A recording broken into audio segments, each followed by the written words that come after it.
પ્રધાનમંત્રી આવાસ યોજના હેઠળ computer draw યોજવામાં આવ્યો હતો, જેમાં વિધાનસભાના મુખ્ય દંડક Balkrishna Shukla, Vadodara municipal commissioner Arun Maheshbabu, mayor Pinkiben Soni સહિતના પદાધિકારીઓ અને લાભાર્થીઓ ઉપસ્થિત રહ્યા હતા.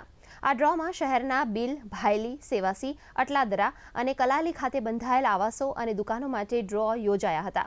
કુલ 2709 નવા અને ખાલી મકાનો સહિત 9 દુકાનો કોમ્પ્યુટર ડ્રો થકી લાભાર્થીઓને ફાળવવામાં આવી હતી. વડોદરા શહેરના ઘર વિહોણા નાગરિકોને કુલ મળીને 2705 જેટલા આવાસો અને 7 દુકાનોની ફાળવણી આજે જ્યારે કરવામાં આવી છે, ત્યારે આ તમામ નાગરિકોને જેમને આજે ડ્રો લાગેલો છે, ડ્રોમાં જેમના નામો આવ્યા છે, એ તમામને ખૂબ સારા સુવિધાપૂર્ણ મકાનો મળવાના છે. અને આપના માધ્યમથી હું તમામ નગરજનોને પણ એક વિનંતી કરું છું અને વિશ્વાસ આપું છું કે વડોદરા શહેરમાં એક પણ કુટુંબ નવા મકાન વગરના નહીં રહે. એ જવાબદારી વડોદરા મહાનગરપાલિકા, રાજ્ય સરકાર અને કેન્દ્ર. જે આપ જાણો છો 5,70,000 ની આજુબાજુ મકાનો અત્યાર સુધી આપી ચૂક્યા છે વડોદરામાં. આવનારા દિવસોમાં આ વર્ષમાં એક સાથે પણ 30,000 મકાનો અમે લેવાની ટાર્ગેટમાં લીધેલા છે.